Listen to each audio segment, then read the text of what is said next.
আমি doctor Bhushanpur Guha, general laparoscopic and robotic surgeon. Robotic surgeon এই কারণে বললাম, রোবোটিক সার্জারি নিয়ে কিছু কথা আপনাদের সঙ্গে শেয়ার করতে চাই।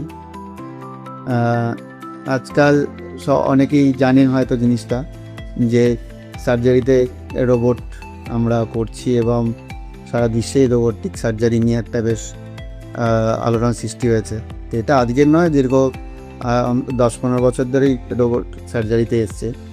লোকের মধ্যে কিছু মিথ রয়েছে যে তাহলে কি অপারেশনটা কি ডাক্তারবাবু করছে না, রোবট করে দিচ্ছে, তাহলে ডাক্তারবাবু কী করছেন বা ব্যাপারটা আর কি। যে জিনিসটা প্রথম কথা, অটোমেশন বা রোবট বা এআই, আর্টিফিশিয়াল ইন্টেলিজেন্স, সব জিনিসগুলোই ইন্টিগ্রেটেড হচ্ছে এবং যে জিনিসগুলো আমরা এখন পর্যন্ত সার্জারিতে ইউজ করতে পেরেছি সেটা হচ্ছে রোবোটিক আর্মস, মানে ডাক্তার এবং তার সঙ্গে ওটি স্টাফ, টেকনিশিয়ান, তার সহযোগী অ্যানাস্থেটিস্ট যারা প্রতিদিন অপারেশন করে এসছে, সেই জিনিসগুলো প্রত্যেকটাই অপারেশন থিয়েটারে প্রেজেন্ট থাকে। অবভিয়াসলি রুগী ডাক্তারের সঙ্গে যোগাযোগ করেন এবং ডায়াগনোসিস, রুগীর ক্লিনিক্যালি দেখে তার কি ইনভেস্টিগেশন হবে, তার রোগ নির্ণয় করা, সমস্ত কিছু এখনও আমরা আমাদের দীর্ঘ ট্রেনিং পিরিয়ডে প্রাপ্ত জ্ঞানের মাধ্যমেই করে থাকি এবং সেইভাবেই চলে। এক্ষেত্রে রোবটের কোনো ভূমিকা বা আর্টিফিশিয়াল ইন্টেলিজেন্সের কোনো ভূমিকা নেই। দ্বিতীয় কথা হলো, তাহলে রোবট বা আর্টিফিশিয়াল ইন্টেলিজেন্স কি আমরা করতে পারছি। রোবট এই কারণে আমরা সার্জারিতে ইউজ করা প্রেফার করছি, কেননা যে কাজগুলো আমরা সার্জারিতে করছি সেইখানে রোবোটিক আর্মসের মাধ্যমে যে যন্ত্রপাতিগুলো ইউজ করছি সেগুলো রোবট চালিত যন্ত্রপাতি দিয়ে এই অপারেশনটা আমরা করতে পারি। এতে কি সুবিধা হয়? আমাদের অপারেশন করার সময় হিউম্যান কিছু এরার হওয়ার সম্ভাবনা থাকে প্রত্যেকটা মানুষেরই, কেননা সেই আমাদের হাতের জোর, সেই সময়কার হাতের ট্রেমার,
কি আর্মসগুলো আপনারা ছবিতে দেখতে পাবেন, সেই আর্মসগুলো আমরা কেটে বাবুকে যেখানে অপারেশন করছি সেইখানে নিয়ে গিয়ে করছি। তা সেই নিয়ে যাওয়াটা আমরাই করছি, আমাদের টেকনিশিয়ানটা হেল্প করছে এবং এই যে অপারেশনটা আমরা কনসোলে বসে সেই হাতগুলোকে নাড়াতে পারছি।